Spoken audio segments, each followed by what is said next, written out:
Well, the high-rise death trap. A major fire broke out at the Gaur Green Avenue Society in Indirapuram in Delhi-NCR region. This is in Ghaziabad. The blaze started on the 9th floor of the tower D and quickly spread upwards, engulfing flats up to the 12th floor within minutes. Initial inputs suggest the fire may have started during the renovation work inside a flat. Air conditioners and household appliances are believed to have accelerated the spread. 2 fire tenders reached the spot first, but the height of the building made firefighting difficult. Reinforcements were called in and a total of 12 to 14 fire tenders were deployed. A hydraulic crane was also used to bring the fire under control, necessitated because of the height of the building, a challenge for that hydraulic crane to really reach. There are growing safety concerns around high-rise buildings, especially in densely populated zones. Many of these areas have narrow approach roads and heavy parking congestion, making access difficult for emergency vehicles. Fire departments also face a shortage of high-reach hydraulic platforms needed for tall structures. Low water pressure further hampers firefighting efforts. In several cases, access points within societies are poorly planned, delaying response time. Adding to the concern, in-house fire safety equipment in many buildings is either inadequate or non-functional. These gaps are raising serious questions about high-rise preparedness in emergency situations. Just for an example, a study which was done for Ghaziabad, a part of Delhi-NCR, there are at least 42 buildings that have failed fire safety norms. This includes residential complexes, hospitals, hotels. 51 buildings were flagged for lack of following these norms since 2017. And only 9 buildings have fixed these safety gaps since then. The report has been submitted to the district court as well. Safety lapses in buildings have repeatedly led to deadly incidents across the country. In March 2026, a fire at a multi-story building in Palam, southwest Delhi, killed 9 people, including 3 children. Several residents jumped from the building to escape, as narrow lanes and high density delayed rescue efforts. In December 2025, a nightclub fire in Goa claimed 25 lives. The blaze was triggered by indoor firecrackers and worsened by flammable decor. The location had poor access with only a single narrow lane, and victims were trapped in a basement with limited exits. In May 2024, a fire at an East Delhi hospital killed 7 newborns. Oxygen cylinder explosions intensified the blaze. The facility had no fire extinguishers, no emergency exit, and was operating without a valid license or NOC. The same month, a gaming arcade fire in Rajkot left 27 people dead.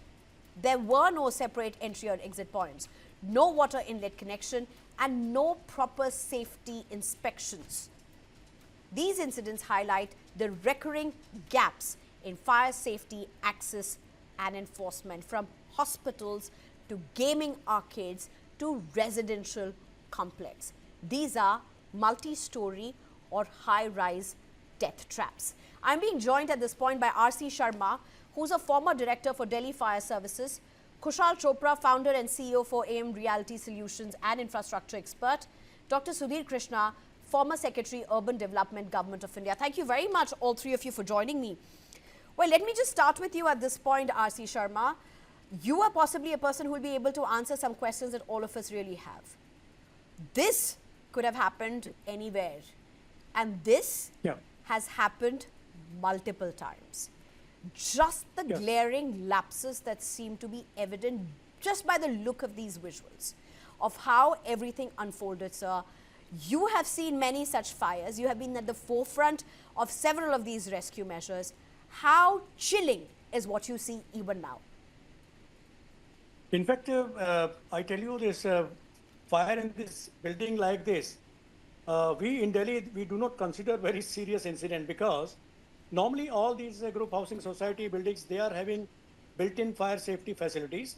And I've seen during some of the videos that the inbuilt facilities were being used.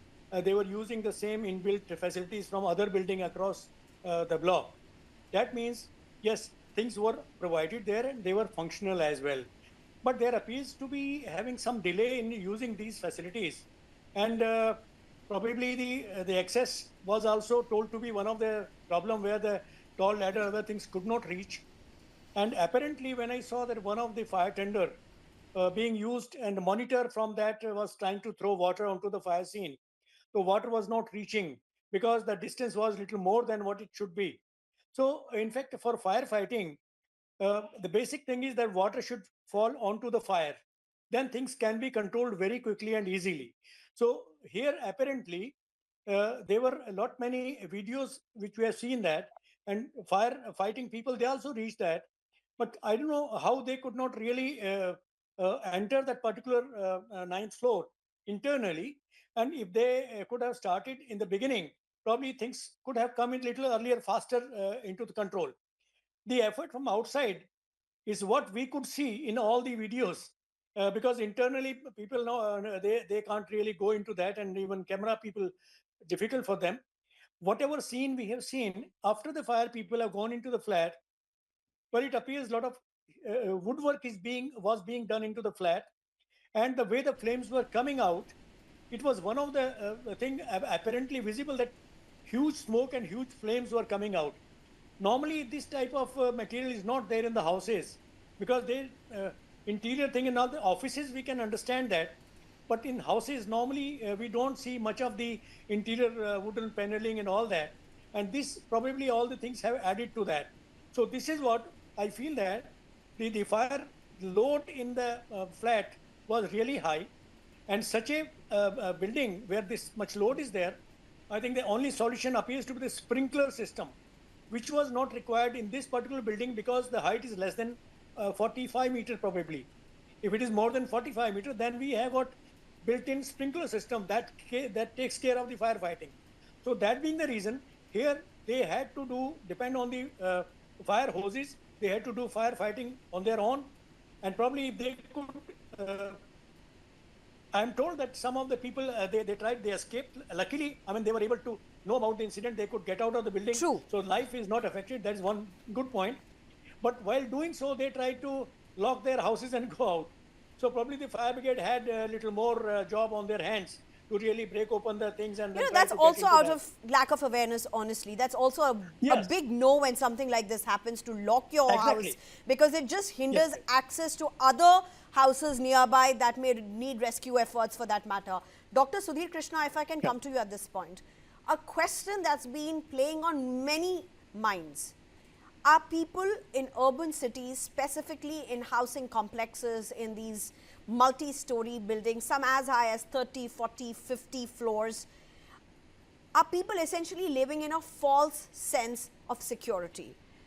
Is it somewhere at the back of mind that this is not going to happen to us? Why am I asking you? Because every time this is happening, people are getting shocked. But the fact remains, there's very less preparedness in even some of the posh areas, where very high density posh areas. Some have of course made their own preparations. They've ensured for backup options for contingencies like that. But that's not the reality for much of India, for much of urban India for sure.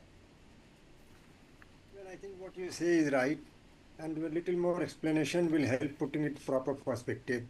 That there are rules and regulations, and which if they are properly implemented, the chances of fire incidents happening will be much less than what is happening now, and even if it happens, the damage will be also much less than what we are seeing. Now the National Building Code, the model building bylaws for the cities, which the Ministry of Housing and Urban Affairs has notified 10 years ago and modified also from time to time by state governments, these all provide for what arrangements should be made for fire prevention and protection and mitigation in high rises, particularly in all buildings. Now what happens is that there is a fire audit to be done for high rises. Different state laws provide different frequency. Earlier it used to be annual. Now because of lack of staff, it has been made sometime once in 3 years and so on. So no inspection is done and people go on making alterations in the building. Now, for example, we saw that wooden paneling, and then people cram the house with too many things now. the house is packed, flats are small, and you want to possess too many things. From one socket, people draw too many electrical appliances. These are all add the chances of fire. And our old habits, we were living earlier in low-rise buildings or ground floor, single-story building. People still want to have diya, havan, and all those things, arti, the fire. Why not we switch over to LED kind of thing? And no enforcement is also possible. Now, the other thing is that while the laws are there, and I said that inspection is not being done, there's acute shortage of fire personnel also in the country because the density of cities is increasing. High rises, this is the order of the day. As the country is urbanizing, people will come more and more to the cities, and they will not be getting large, land areas. They have to go in multi-story apartments only. That is the way it is going to happen. So in that dense environment, a lot of attention is to be given to fire prevention and protection. There is also a question of capacity building of. So allow me to interrupt you at this point. There's one thing that I also want to ask you. You spoke about inspections. The fact is that year after year after year, this whole compilation by fire department and other officials only keeps expanding. Like in this case, you have Ghaziabad, 51 buildings that did not follow or fell short of the safety norms. You have other places, similarly for Delhi, similar for other states in India as well. You have fire inspections. Some where the NOCs are also expired, like you had the Goa Club Inferno, if you remember very carefully. The NOC had expired and they still were continuing, the club was continuing for whatsoever reasons. These are the realities of what it is. Nothing really works out. Yes, you are right. The thing is, fire is a state subject and a municipal subject also. As per the Constitution, the 74th Amendment, the fire services. I think, let me just correct myself. I think it was the Delhi hospital, the 2024 case where there were 7 infants who died, who were killed, if I can use that word, in that hospital, where the NOC had actually expired. It was not the club. I just wanted to correct myself. But nonetheless, go ahead, Dr. Sudhir. Issue is same whether. So, what I was saying that the cities are not equipped, to handle the fire situation, fire problems and fire related challenges. At the same time, people are also not aware enough. There is a lack of awareness among the people, and there are agencies, the government has mandated that multi-storied apartment complexes should have fire prevention and awareness drills at least once in a quarter, sometime once in 6 months.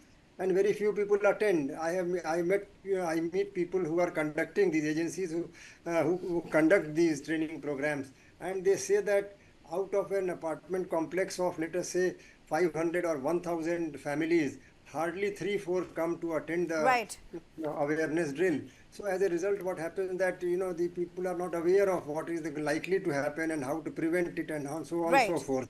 So I think from school onwards to the residential complexes, people also, the government cannot, though I said that staff shortage is very acute. As the statistic floated by the Fire Services Association of India says that we have 4 fire personnel, for 1 lakh per 1 lakh population, whereas expectation is, something like 200 per 1 lakh population. 200 may be rather high, but let us say even 20, where is 4, where is 20, where is 100? I think that's a huge gap. There's a huge glaring gap, and I don't see that being bridged anytime soon. Kushal Chopra, if I can come in and ask you, how is this going to get sorted? Because obviously the demands for homes, for buildings is only on the rise. People are looking out to buy their dream homes for whatever budget or whatever their estimates may be. Obviously, companies want to construct more and more. The fact remains the density of buildings in any given urban area is far more than what it can really contain already. Constructions are going to continue. How do you see a way forward? Because in most of these cases where we've seen the fire, whether it be the residential areas, whether it be the hospitals, access has been a huge problem. There are fire tenders that have not been able to reach the spot. There have been several cases in the past as well. There has been delay in critical fire equipments reaching the spot because of the density of these buildings, the narrow lanes, the walls that are often shared, so many issues as such. When companies are setting out to construct, is this a concern at all? Sneha, I would like to say, this is not just a fire incident. This is a wake-up call for high-rise safety in NCR today. Today we are lucky, tomorrow we may not be. So That's I would true. say, like, India doesn't have a fire safety law problem. We have an implementation problem. See, if you see compliances on paper, we have a fire NOC, we have equipments available, but in reality, many of them are not working. The sprinklers are not functional. They block fire exits. Their residents are unaware exactly how to use those mediums as to if the situation arises. So fire safety, what I would say, Sneha, is a shared responsibility ecosystem. It is not a blame game. For a builder, initial compliance is important. For any developer to come up, because we are living in a vertical city. NCR is all vertical cities, 20, 30, 40 floors we are going through. So builder goes through the initial compliance, the RWA take care of the maintenance, and the residents, they're using it, they're modifying their homes every day. This storage, the modify as Sir said, all those renovate through renovations and all, a lot of things happening in the houses which are not permittable, and people are fighting for it and still doing it. So, what I would say is, like, we need to make fire safety as visible as our electricity bills. Something people check every month. Today was a near mess. Matlab, fire safety cannot be optional in vertical cities now.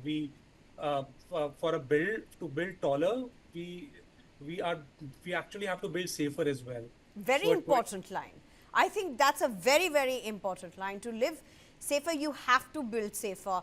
But Mr. Kushal Chopra, there is a line that you said, and that is, this is a shared responsibility. If I can get an Ashish Sharma at this point, often in corporate jargons, when you're running corporates, when you're running companies, it said shared responsibility is nobody's responsibility. Basically, everybody will shirk their sense of responsibility.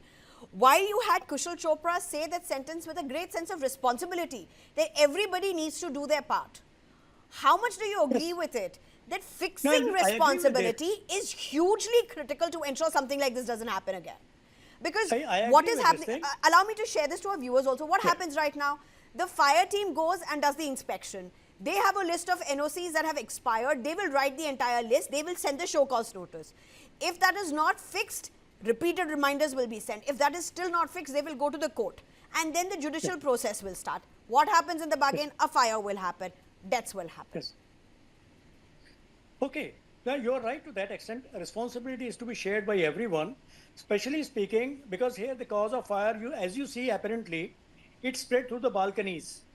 Balconies, they are having some plastic sheets, covers, and they added to the fire, and then that led fire traveling from one balcony to the other, and then spreading into the house also.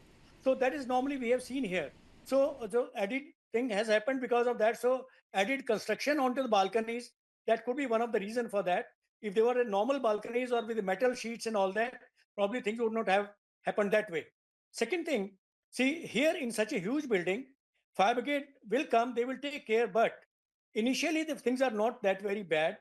And the people, because we are having such a huge building, so many flats are there, we are having security people, we are having a fire pump house. So we need to have somebody there who can operate these things also. If there is no separate person kept for this, at least the security people who are always there, they need to be trained how to operate these things. And if they start using that in the beginning, things will not become that bad as we have seen in this particular thing. So yes, shared responsibility. The owners, occupants, they also should know about these things. When we try to conduct fire drills and all that in the fire service week, 14th to 20th of April, at Delhi fire, everywhere, I mean, all the fire services, they try to do this. But I've seen this physically. Whenever we go for these drills, on a Sunday, the drills are fixed. We say we expect 100 or 200 people, but we find 4 to 5 people. In that, 2 or 3 children and 2 or 3 old people. So this is the type of thing. When 10 people go from the fire department to 2 or 3 fire engine, there is nobody really interested in these things. They think it's a fire brigade's job. But yes, everybody has to be responsible for our own safety. We do have facilities provided there. If we know how to use them, smaller things like hose reel, things can be controlled very easily. So that is again very much relevant that yes, we have to be involved in these things and thinking that is for our safety and our life is involved. Absolutely. Lucky that we have not lost any lives here. Otherwise, it will be a criminal case. Oh, Then it will be opening a Pandora box. So you know, many people will I'm be just involved. glad the lives have not been lost. It's a big relief, though even the Yeah. kind of a loss that would have happened in those homes is also big. But the truth Yeah. is, fire after fire after fire, we've had people lose their lives. We've had instances in the Palam case, if you remember, one people more thing. tried jumping out of those multi-stories to be Yes. able to escape the tragedy. There one thing I would like to clarify. You mentioned about hospital fire. The baby care hospital, it was a ground plus 2-story building. And first ground and first floor were only authorized. It was a 120 square meter plot. And they And had fire started license on for only second floor. 5 beds, but they had 12 paid infants admitted. Yes, yes. In that, in fact, fire was on first floor. The building was not required to have NOC from fire department. Less than 9-meter hospital doesn't come in the True. purview of the fire department. True. It was not having any clearance from anybody and no firefighting facility rather. I mean, you know, just another sham, if I can say that word, because it's a hospital, and if you do not require fire clearance, then, you know, that it itself becomes a huge concern whatsoever. I just want to spend another... That's the law. I know, and that's why while we have a lot of strong laws, the implementation in many cases just remains so weak. And I guess sometimes the laws can also be reviewed, and that's how these permissions have come forth for several constructions that have happened. And people, in Yes. fact, in the Delhi-NCR region, this would be interesting to get you on, Kushal Chopra. In the Delhi-NCR region, a lot of people are actually occupying spaces, buildings, living in those complexes without the required NOCs. The buildings have not even finished. They have not even given the permit. They have not been given the permits also, and people have occupied there in Ghaziabad, in Noida, in Greater Noida. This is a reality. How dangerous is that, Mr. Kushal? It is dangerous, Neha, no doubt about it. And there are many societies which are illegal. If we talk about UP, Ghaziabad, and people are living in with there are no proper NOCs, no. And Kushal, fire let's face exits. the facts. It's easy for us to say, but on one hand, you have your EMIs going.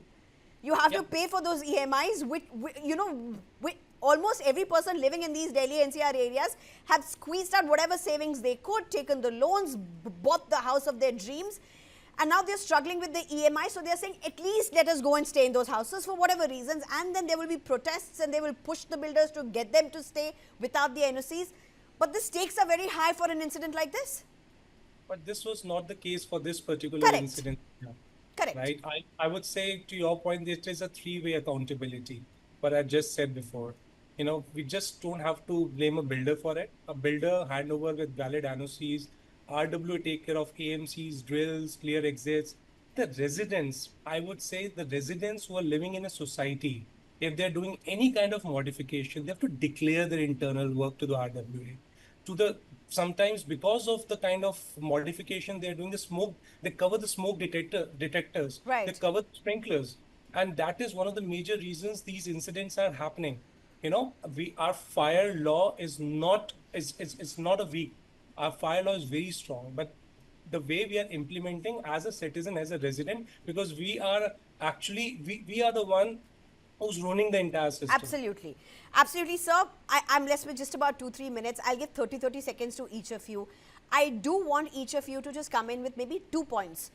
If there are people who are watching you today, and if they are, you know, it's the summer times. The temperatures are up like never for past few years. 45 degrees, 44 degrees, 43 degrees, that's what we are really looking at. ACs are running overtime at whatever temperature they can just to be able to get some cooling, just for some survival. Very high chances of some mishap, of some spark somewhere.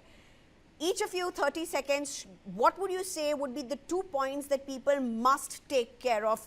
Anybody living in these high rises for that matter. Let's just start with you at this point, R.C. Sharma, your 30 seconds.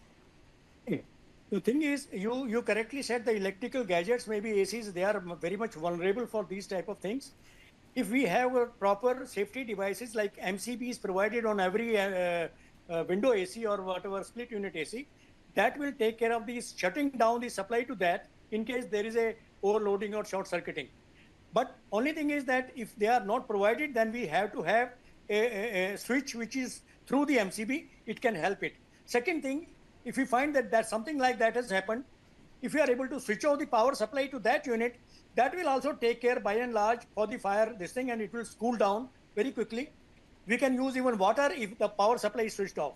Right. Unless that is done, we can't use. We have to use some powder type or gas extinguisher. But normally we don't have it. But group housing societies, they do have one power, the CO2 and DCP also in there. But it may be somewhere, maybe on the ground floor. Getting that will be a problem, difficulty. But if you switch off the power supply, and then MCBs are provided, that can take care of the incidents of fire All right, which sir, can happen due to. your 30 seconds are up. Dr. Sudhir Krishna. Well, I've got 3 quick points for the citizens who are watching this channel. One is that attend the fire drills whenever these are conducted in your society, invariably, along with whole family should attend. That is one. Secondly, I would suggest everybody should keep their house inside neat and tidy. Don't clutter the houses with too many things, and that makes it more prone to fire hazard. And lastly, I would say that people should follow the rules for the building, their complex maintenance. For example, I find people cover their balconies, and then that makes it difficult for the fire tender to be Right. make it accessible. And the fire exit doors are cluttered with shoe racks, plants, bicycles, and so on. You have to visit the societies and see Right. that what the design of the building and how it is being put to use. Common areas are being, misused and abused by residents. So protect common areas. It is common area not only for looks but also for safety of all. Right. So these 3 points. Yes. And the last comment, last 30 seconds to you, Kushal Chopra. I'll be very quick. I'll take 25 seconds now. I would say a 20-floor building without a real fire readiness is a vertical risk. And to all the viewers who are living in Delhi NCR, who are living in high-rise societies, go tomorrow morning, go to your RWA, ask them that when was the last NOC was renewed? When was the last fire drill happened? When was the last electricity audit happened in your society? Very And if the RWA can't answer, you've got the answer. Right. I think that can be the last word. 5 more seconds. There is a fire hose reel, rubber tubing in all the group housing societies. I think that is one of the best equipment. Everyone should use it maybe once in a month, even for maybe spraying water somewhere outside, because that is the best equipment which can be used for taking care of the small fires, and anybody can use it. Even the kids can use it. I think I don't need to sum up this show because the experts have spoken. I think each one of us have to listen and have to act. India got to stop the high-rise fire. R.C. Sharma, Kushal Chopra, Dr. Sudhir Krishna, thank you so much for your time.